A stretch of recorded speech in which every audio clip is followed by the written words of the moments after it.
Hi, it's Mark Sinkowitz, and welcome to a special series of Seed World podcast episodes.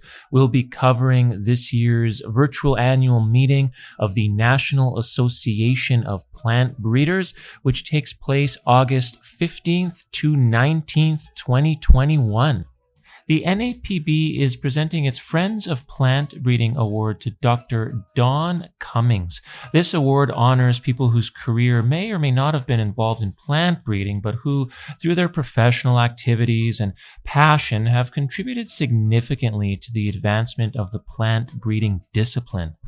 During a 30-year career with Pfizer Genetics, DeKalb and Monsanto, Donn Cummings was a highly successful corn breeder, station manager, and area research director. He became Monsanto's global breeder sourcing lead in 2007, where he provided overall leadership and global strategic planning to build and maintain a Ph.D. and master's level plant breeder talent pipeline for Monsanto until his retirement in 2015.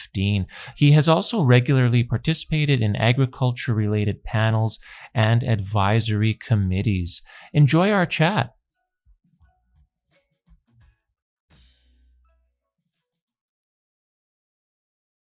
So, Donn, before we talk about NAPB, can you give us the 411 on yourself? Who is Donn Cummings? Well, Mark, I am a corn breeder. I joined Pfizer Genetics when I got out of the University of Minnesota with my Ph.D. and was in the seed industry for 30 years breeding corn, and then had the opportunity to continue a career as global breeder sourcing lead, where I did a lot of mentoring of students and connecting them with jobs at Monsanto.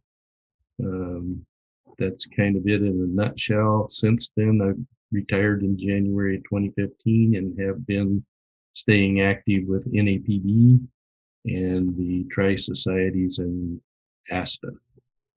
Now, you were a global breeder sourcing lead for Monsanto prior to your retirement, of course. Your job was to recruit talented breeders to work at Monsanto. What did you look for in a plant breeder? What makes a really great plant breeder? Well, of course, the scientific training is a must. Certainly, most of the jobs that I was recruiting for had a requirement for a PhD in plant breeding and genetics or a related field. And I had the opportunity to connect with a lot of those students in the land grant universities and encourage some of them through a professional development program. Some of them we actually brought to Monsanto, and they spent several weeks working side by side with our breeders. And then we got to know them very well. So we chose many of those, and I have many friends in Bayer today because of those connections. We look for students that had a real passion for plant breeding. Many of the mentors often asked which ones were the ones that were really truly plant breeders that had the passion to work out in the field and had that capacity. Not necessarily a farm background, although that was also valued, but the fire in the belly, the drive to succeed, the ability to think on their own and solve problems, make decisions. When it comes to challenges plant breeders face, do they face challenges today that maybe they didn't face in the past? And on the other side of that coin, I would think that maybe technology makes a plant breeder's job easier in some ways than maybe they were in the past. But starting with challenges, what challenges does a breeder face today that maybe they didn't have to worry about before? I think, at least in the large corporate environments, the challenge is working in a team situation. You don't have the autonomy that I had in the early parts of my career as a site manager as well as a plant breeder. Um, in today's world, the breeders are working a lot more with data and doing a lot of predictive work so that they don't have to plant as many things in the field and can still get the data on the products that are needed. And I think it's much more of a collaborative team effort with large amounts of data and a lot of analysis and prediction. It's made it easier in some regards, but it's also become more difficult. We did not have for many years the genome to work with, and now you can sequence the whole genome of many of your selections in your breeding program and use that information. So it's a whole new dimension and tool in plant breeding. And then in addition, you have new ways of editing the genome and making changes that were not possible in early stages of plant breeding. So the job has changed tremendously. It's not nearly the same even since I retired in 2015. The job has changed in ways that I often feel that I don't understand like I used to. But it's still a very important career and one that's very rewarding. Young people can really have a chance to make a difference in the world.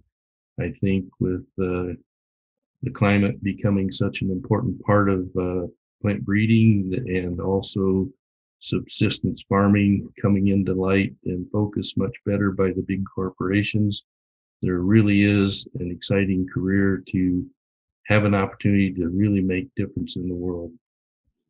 Now, I just wanted to congratulate you on your National Association of Plant Breeders Award. You are receiving the Friends of Plant Breeding Award. Congratulations again. If anybody has been a friend to plant breeders, it has been you. What has made you want to be involved with the NAPB, and why would you encourage others to get involved? Well, it's certainly the professional organization to represent plant breeding as a profession.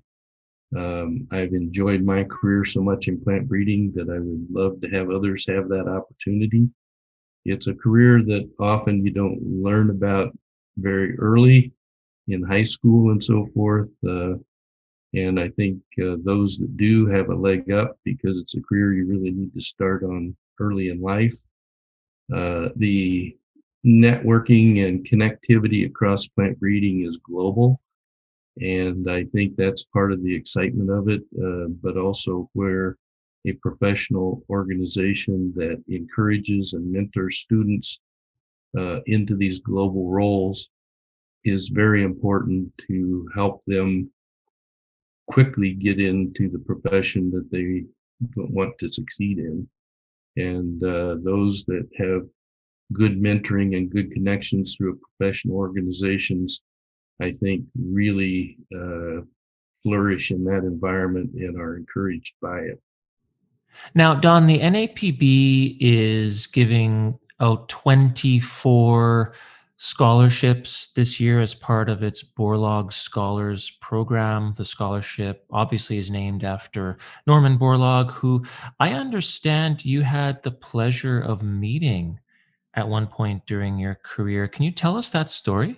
Well, I met Dr. Borlaug in more than one occasion during my career, but the first opportunity was in 1976 when I won the H.K. Hayes Award for a graduate student at the University of Minnesota.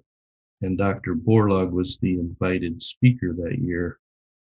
Dr. Borlaug really was focused on the next generation of plant breeders and encouraging people to take on the profession and work hard at it because he knew that we were just buying time with the Green Revolution and that we needed people to continue the effort in a vigorous way.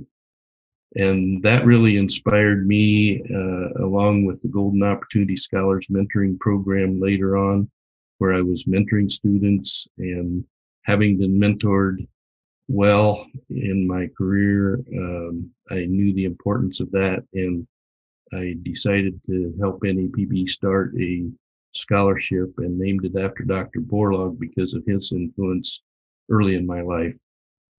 I had a chance to talk to Dr. Borlaug in his living room shortly before he passed away.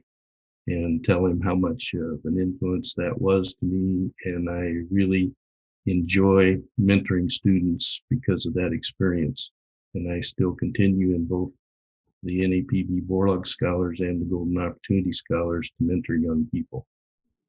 I'm especially encouraged by the diversity opportunities we have to bring in diverse students to NAPB and mentor them as well. And I encourage any diversity students out there to look into that and see if they can attend this year's NAPB meetings in August.